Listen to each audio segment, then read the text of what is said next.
Hello, here I am in my studio shed. Today I wanted to show a few tips and tricks on how to create analog effects on your digital camera.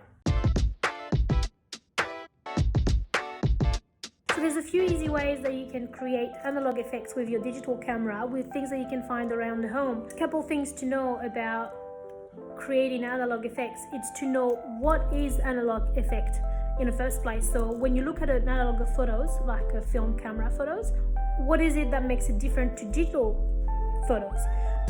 We might say that there's a bit more grain, there's a bit more blur, there's a bit more highlight, so the highlights are more blurry or expanded more than the digital cameras. So what I will be trying to do is recreating that with the digital camera. I will be using some different objects and gadgets to make that happen. So the first gadget that you can use to create that blurry highlights effect is none other than a pair of sheet heights. Just cut a bit of it like this, and then you'll end up with this bit. And what you'll want to do is take your digital camera and you will want to put it around the lens like this. So what you want firstly is to really pull that really hard. So you might want to use some elastic like this, and then you will want to put it around your lens and really super tight, and then you can pull that so it stays in place like this. So then now you've got your sheet height over your lens, and let's see what it looks like.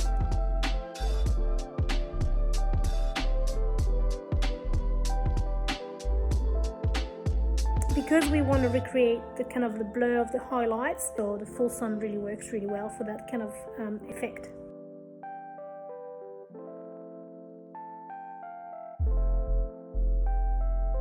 So another way you can create cool effects with your lens is using the good old Ziploc bag. So just find a Ziploc, and then you want to break the middle and then crinkle it, putting it just over your lens, a little bit like this, and let's see what happens.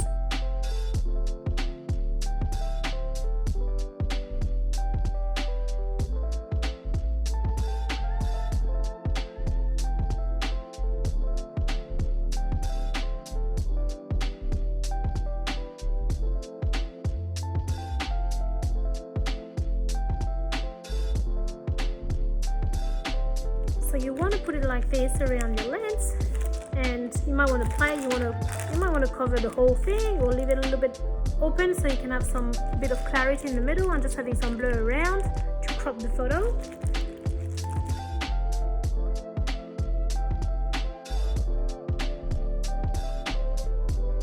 Another thing that works pretty well for the vintage or analog effect is to use the on-camera flash.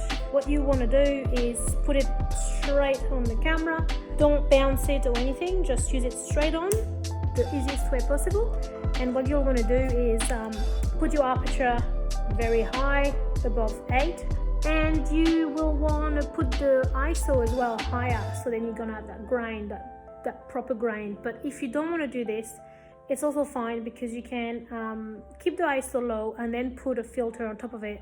My tutorials here, it's for you to use and being able to recreate analog effects straight from the camera, not using any presets or anything.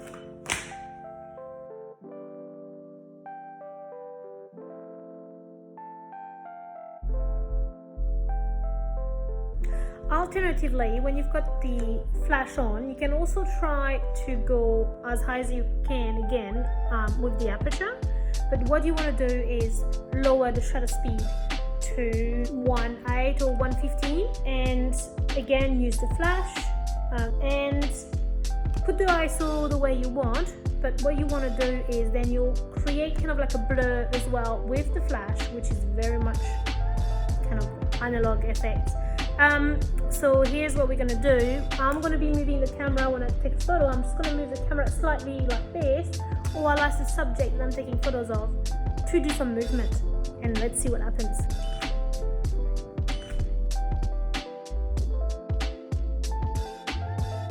So your hair goes funny. Now at this point, if you wanted to layer the gadgets, you probably will get some cool effects there down the track. So this is what I'm going to do. I'm going to try the flash thing with the sheer tights.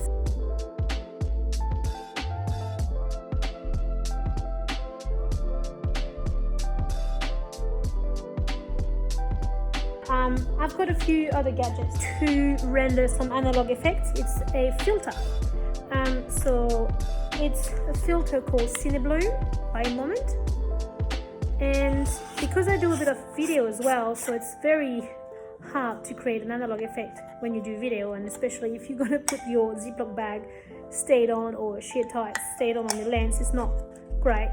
So this little thing is great, and basically it kind of renders the same effects as the sheer tights in a more detailed way, and it has a kind of like a tint, a little vintage yellow tint, which is great for video and photos.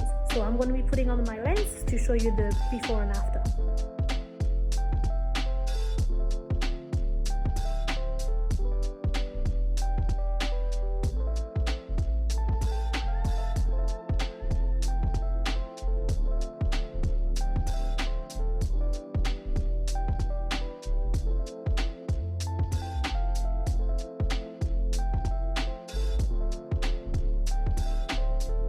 Something else you can use are prisms, which really makes a cool effect. There's different ones. This one's kind of like a circular with the mirror effects, maybe you can see. So this is basically what it will render on your lens. Well, this is not specifically analog or film effects, but these are for the lens effects.